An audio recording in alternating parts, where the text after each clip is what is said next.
Well, our first talk this morning is going to be and is entitled Burnout. I've got a question to ask. Is there anyone here who feels they need more energy?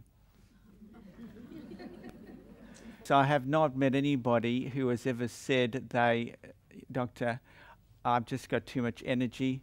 I want something to calm me down. So we're going to talk about energy management, and specifically I want to talk about a condition called burnout. This picture here, which if you've got good eyes you'll be able to see there's someone lying on the grass covered up. That's actually a picture of me in 1994 in New Zealand. I was basically burnt out or nearly burnt out then. The doctor I was working with in New Zealand in 1994 said to me, I'm going to take the whole year off work because I've got chronic fatigue syndrome. So I had to care for all her patients as well as all mine. A practice of about 2,000 patients in a rural setting.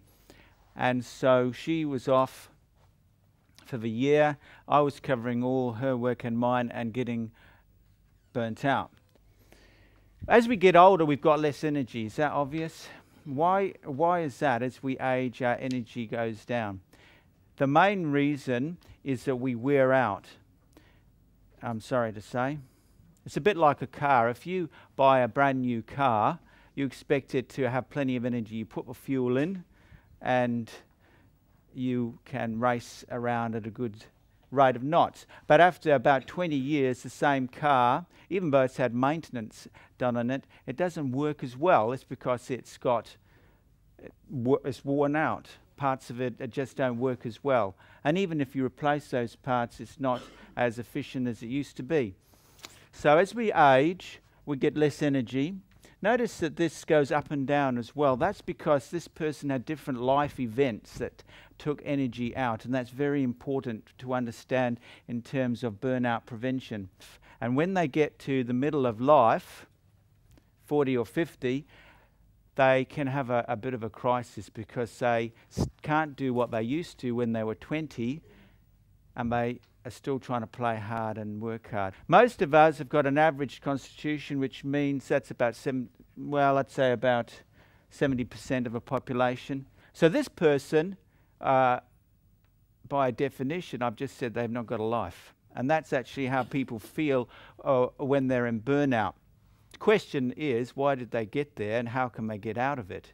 Which is what we're going to talk about in a minute. There is health principles. If you neglect basic health principles, you will tend to run low on energy. And I use an acronym called My Answer to remember these 8 health principles. There's only 8. That's not too hard, is it? Some people use another acronym called New Start. And what I like to do is every now and again in my life run mentally through these 8 health principles and ask, how am I going with them? So the first one is moderation, M for moderation. So this is your acronym, My Answer. Now moderation simply means don't overdo what is good for you or underdo what is good for you, and avoid what's bad for you. It's important. The sun is not our enemy. Unfortunately, over the last 25 years with the slip, slop, slap campaign, many of us in Australia have come to think of the sun as an enemy. It's going to kill us, skin cancer. But the sun is not your enemy. It's like a friend. You get too much of it, it can be uncomfortable. The other important thing when it comes to long-term wear-out stresses is physical, mental, social and spiritual wear-down factors. These are things that happen in our lives that tend to wear us out.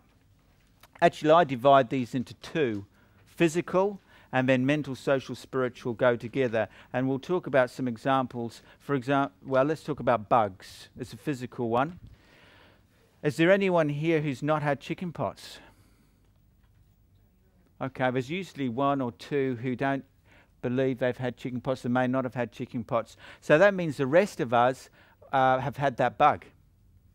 And that bug is in you right now. And it's stored, well, it's not stored, it's captured, it's dormant in what we call the nerve ganglia. But if you, and now it takes, by the way, energy to look after that virus and keep it in its prison. Varicella virus, we call it. But if you get near that line, that burnout line, that virus can reactivate and give you... Yes. So if you have ever had shingles, you have been in or near burnout. And by the way, one of the things I advise you to do to help you with your health is to take an inventory if you've never done this before. It's a health inventory. There are 2 lists you need to do. One is your health baggage. You can do this one first if you like, but you must not forget to do the second list. For your health baggage list, you need to start with what you inherited, family history. So if everyone in your family dies of heart disease, you need to put down strong family history heart disease. You need to be an expert on knowing what to do to prevent heart disease. Or if people are dying of breast cancer and you're a lady, then that's important, right? So your family history.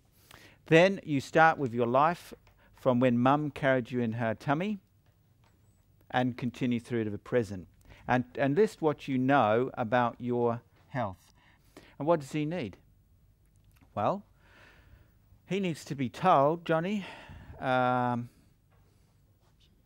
eat dairy products. You've got an allergy to those, and that's been affecting you. So that would be something easy. You need to have something, a tonic for your bowels, because they have been upset from all the antibiotics you've been having.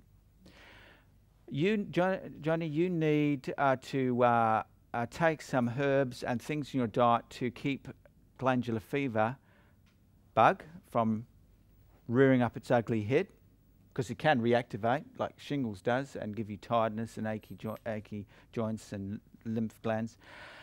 Johnny, you need to deal with your bitterness that's eating away at you. That's probably his biggest item. So, Johnny, would you like to talk to someone about that?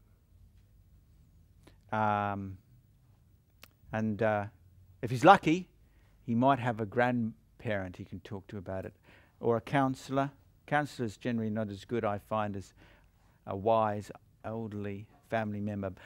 So he needs to deal with that.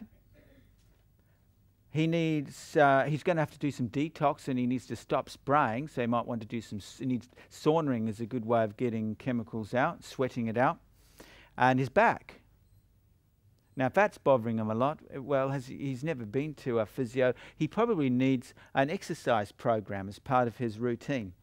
Healthy habits save lives, and healthy habits save energy. Have you ever noticed that if you go to meetings, let's say you go somewhere regularly, you sit in the same place? Why? Because you're saving energy. The reason you sit in the same place is because that place was good. And why bother thinking about any other place, right? It's very interesting.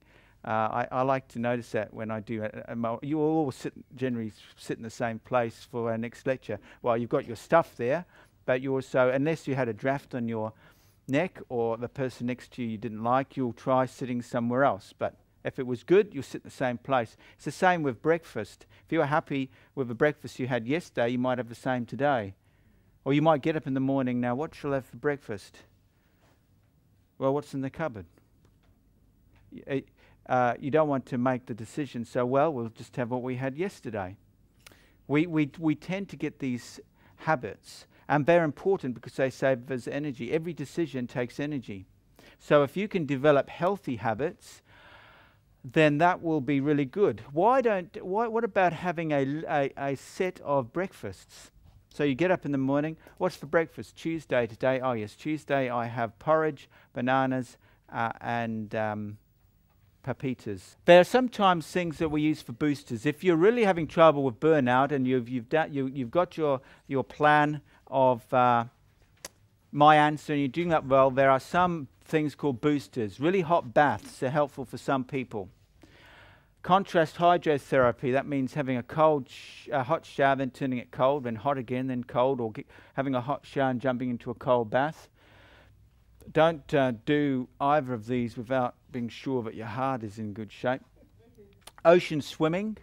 Ocean swimming is very good for you. I don't exactly know why, but I've had at least three quite severe people with chronic fatigue and all that to do with swim in the sea, and they actually got better. Minerals is one suggestion. Is alkalizing. It's relaxing at the beach. So if you live near the sea and it's not too polluted, that's a good thing to take note of. If you're wanting a boost in your energy, the best thing you can do is optimize your My-Answer principles, your 8 natural remedies, and look at your overall health baggage. That's the most important booster that will help us all. But sometimes there are specific things.